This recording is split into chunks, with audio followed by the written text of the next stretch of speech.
Okay, this review is on the Fluance FiSDK500. We're going to go over some of the features of the speaker and see if this is maybe the right iPod dock / entertainment device for you. So we're going to get to it and see, like I said, if this is maybe the right speaker for your home. Okay, a few of the features about the Fluance FiSDK500. First, I think it's kind of important is the size. A lot of iPod docks are relatively small. This isn't the case. It has 5-inch woofers in it, and nice thing is it generates a lot of sound, and it's pretty sizable as well. So you see here,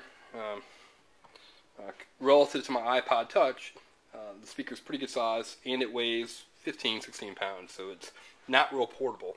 And as such, it's strictly going to be attached to your wall.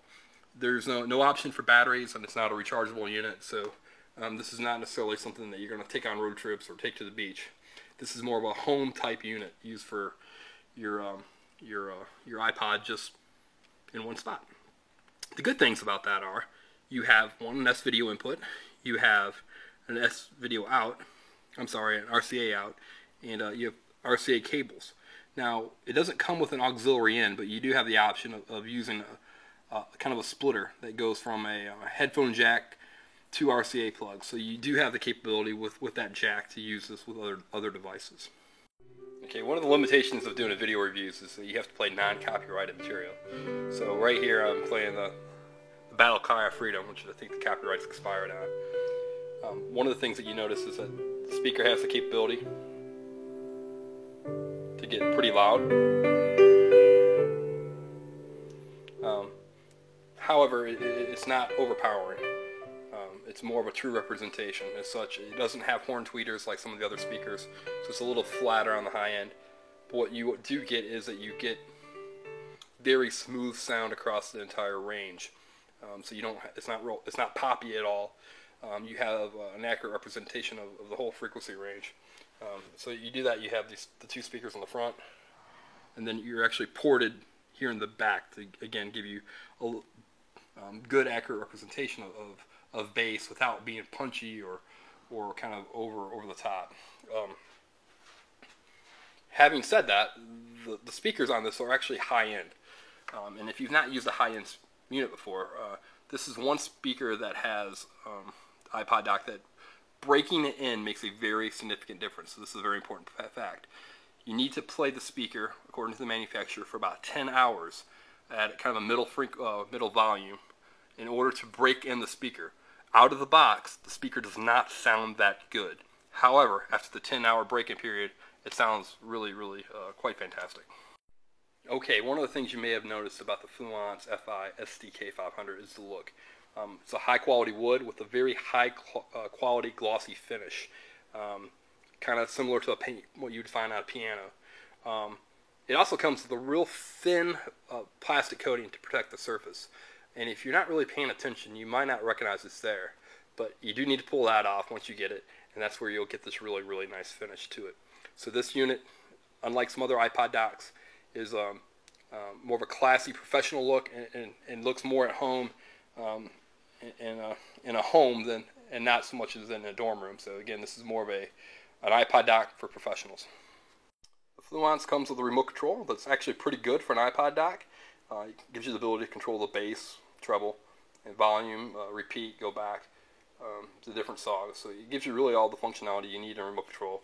Relatively small, you can easily fit in your pocket. So that's a nice feature compared to some of the other iPod docks that don't offer a remote control at all.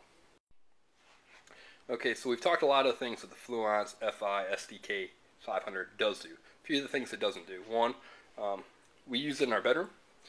The volume control does not dim or get turned off, so we end up finding ourselves putting the brochure or something in front of it if we need to, just to kind of knock off the light. Not real bright, but if you like total darkness in your bedroom, that's something to consider. It doesn't show a clock, so it really just shows the volume. It doesn't have a built-in integrated FM radio. This is not a big deal for a lot of people, especially when you can run Pandora and other things off your iPod, but if you're looking for a integrated AM FM radio, this doesn't offer that. Okay, kind of a wrap up here on my impressions on the Fluance FiSDK500. One, fantastic look, really a professional look. unlike a lot of the other docks that are frankly made for dorm rooms or for maybe apartments right out of college. This is a classier unit that'll look nice in most decors. Second, very important that you break the speaker in. When you get out of the box, if you turn it on right away, especially at a high volume, it will not sound as good as you expect. It will be it will sound like a much cheaper speaker. That's because the Fluance does not use paper woofers. They just need to be broken in. So turn it on for 10 hours, go have lunch, dinner, whatever, come back and it'll sound a lot better. Overall, once it's broken in, sound quality is actually very good. More of a true representation. It's not, as they call, bright, meaning some of the other docks that have horn tweeters maybe sound a little bit more impressive on the high end. However, it's not quite as true of a representation. If that's attractive to you, this might not be perfect, but if you want more of a smoother frequency response across the range, this is probably a little bit better. So I'm real happy with it. It has plenty of volume. Sounds good across all the volumes. I like some of the capability you have in the back with RCA plugs.